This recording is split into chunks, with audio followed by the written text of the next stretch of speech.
Bonjour Yann, Salut.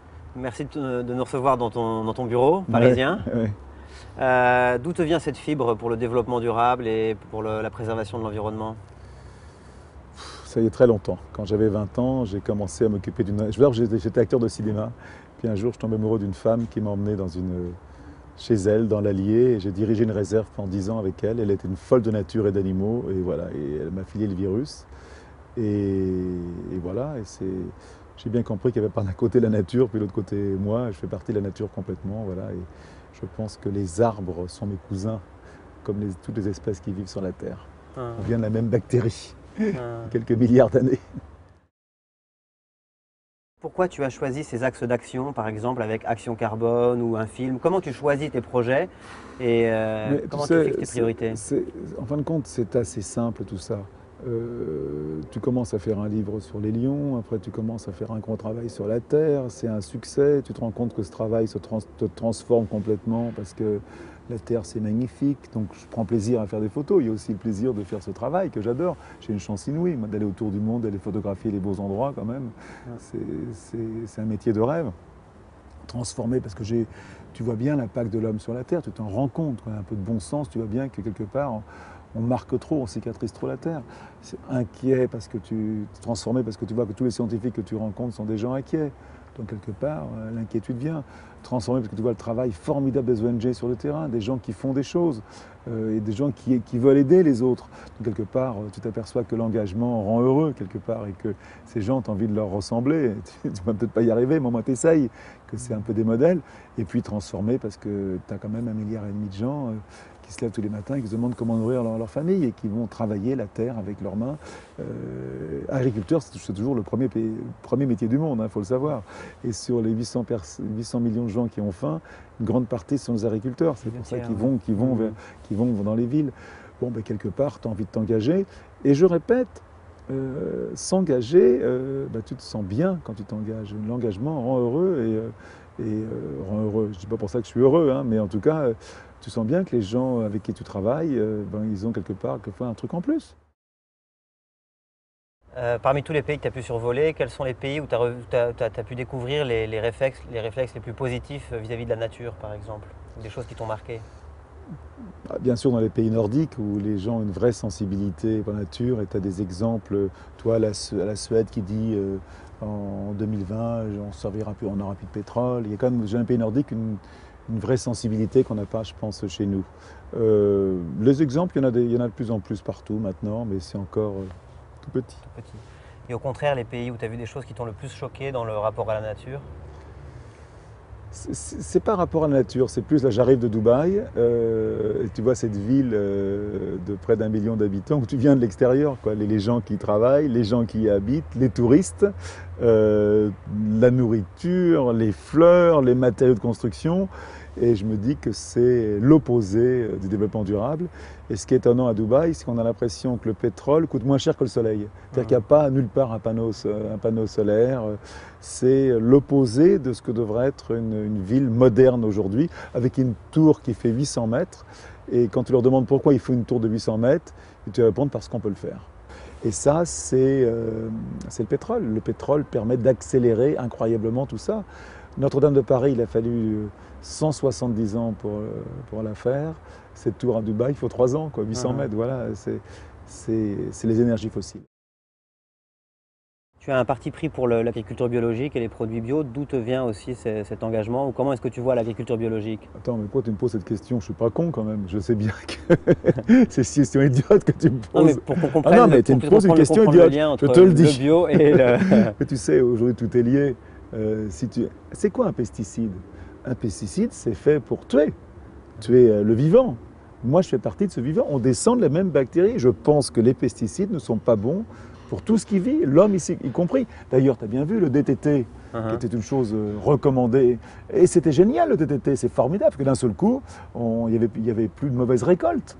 On pouvait arroser, donc on arrose avec l'énergie, c'est formidable, il n'y a plus de sécheresse, et puis en même temps, il n'y a plus de mauvaises années, quoi.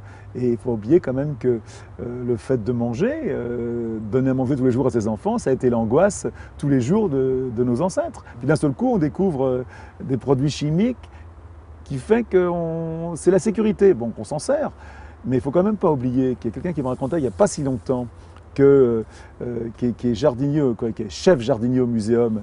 Il faisait tous les produits qu'on me recommandait quand j'ai passé mon examen. Tous ces produits sont interdits aujourd'hui. Donc voilà, moi ça me paraît évident que le pesticide n'est pas bon pour la santé et donc j'ai pas envie d'en manger. Est-ce que tu penses que le commerce équitable d'ici 10 ans va supplanter au commerce mondial ou ça va rester toujours quelque chose d'alternatif? Aujourd'hui, 20% de la population mondiale dépense 80% des ressources de la Terre. C'est clair. Et les 80% qui restent, ils voudraient bien vivre comme nous. Et on ne pourra pas parce qu'il n'y a qu'une Terre. Donc qu'est-ce qui va se passer? Donc on est bien obligé, nous, de vivre mieux avec moins. C'est évident qu'il faudra qu'on apprenne un peu plus la frugalité. Et la frugalité, sans parler de commerce équitable, c'est certainement de manger moins de viande. Parce que la viande aujourd'hui est un produit cher et qui est surtout très consommateur d'énergie et consommateur de forêt, puisqu'aujourd'hui on déforeste. Quand tu manges un poulet en France, tu participes quelque part à des... Je ne veux pas culpabiliser tout le monde, hein, mais le soja, qui est cette graine très riche en protéines, vient entièrement du Brésil. Il y a des accords entre la France et entre l'Europe et les États-Unis où on ne cultive pratiquement pas de soja en Europe, et donc ce soja vient de la forêt brésilienne. Donc quelque part, on participe à la déforestation.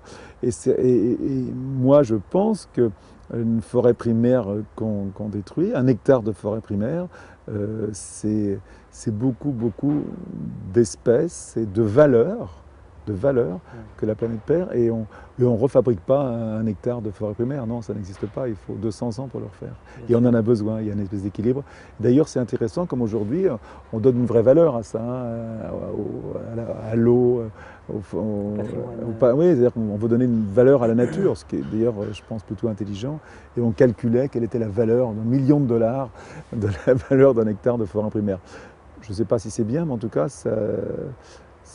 ça donne bien une image de la valeur de la nature, des services que nous rend la nature tous les jours gratuitement. Il y a l'affichage environnemental qui va devenir obligatoire sur les produits à partir de 2010 ou 2011 en France. Est-ce que tu crois qu'un jour, de même qu'il y a des produits équitables et que tous les produits pourraient devenir en quelque sorte équitables, il y aura des produits zéro carbone et que tous les produits, on sera amené à compenser ces produits en carbone par rapport à... Je ne sais pas si on peut faire un produit zéro carbone parce qu'il y aura toujours besoin d'énergie, on aura du mal en tout cas. Il ne faut pas rêver, il y aura toujours une voiture pour le transporter, je ne pense pas qu'on ne va pas tout faire à la main avec l'énergie du soleil et de l'homme, mais en tout cas que sur un produit, qu'on ait vraiment son impact, son footprint, comment ça s'appelle, l'empreinte écologique, que chaque produit l'ait, ça serait formidable, ça nous permettrait de regarder. Et quand tu penses que dans les produits, même les produits bio, c'est bourré d'huile de palme, et qu'on sait aujourd'hui ce problème d'huile de palme qui participe à la déforestation en Indonésie et en Malaisie, on se rend bien compte qu'il y a encore un long chemin à faire. Et qu'il faut... Et en même temps, je crois aussi que l'impact sur la santé est énorme. Je regardais il n'y a pas très longtemps une conférence de David Servan-Schreiber et qui a eu un cancer, qui expliquait d'où ça venait, et qui expliquait l'impact sur la santé qu'avaient tous ces produits nouveaux, qu'on n'avait pas le temps, tu vois, que notre façon de vivre était complètement différente, que entre le beurre qu'on mange aujourd'hui et le beurre qu'on avait avant, ce n'est même plus le même parce que les vaches ne mangent pas la même chose, qu'il n'y a pas les mêmes produits à l'intérieur. Je crois, moi, beaucoup qu'il faut revenir à cette nourriture essentielle qu'on a complètement perdue avec cette industrie, cette agriculture qui est dépendante du pétrole. On est une agriculture pétrolière entièrement et c'est dommage.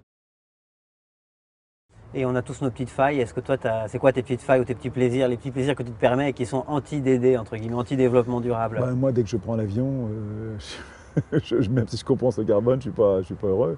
Je sais que je ne devrais pas le prendre. Moi, je suis un consommateur. Donc, dès que j'achète un vêtement, je dis que je ne devrais pas le faire. Non, mais... Bon, puis je suis aussi à un âge où on a envie de moins consommer, je pense. Je pense à un âge où on a compris peut-être plus la valeur des choses, on fait plus attention. Voilà. C'est pas grave les petites failles de toute façon. De toute façon, j'en ai beaucoup de failles. Non, mais c'est aussi, faut pas culpabiliser. Je veux dire, c'est normal qu'on essaye de vivre dans le confort maximum et d'élever nos enfants le mieux possible. C'est pas anormal. Maintenant, il faut prendre, comme je disais tout à l'heure, d'avoir l'écologie au cœur de la conscience. Et quand on fait quelque chose qui n'est pas forcément bien, c'est de le savoir. Et ça change beaucoup les choses. On le fait, mais pas de la même façon. Une dernière question sur les OGM. Je pense que c'est pas bon de tripoter la nature, de toute façon, je pense que c'est pas bien. Donc je suis vraiment contre ça. Et je pense que le gros problème de ce OGM, c'est aussi Monsanto, qui a une espèce d'image assez arrogante et maître du monde qui est insupportable. OGM, oui, pourquoi pas, mais donné gratuitement à tout le monde et vérifié par tout le monde avec un vrai contrôle sanitaire. Merci beaucoup. Merci Salut. Yann. Merci.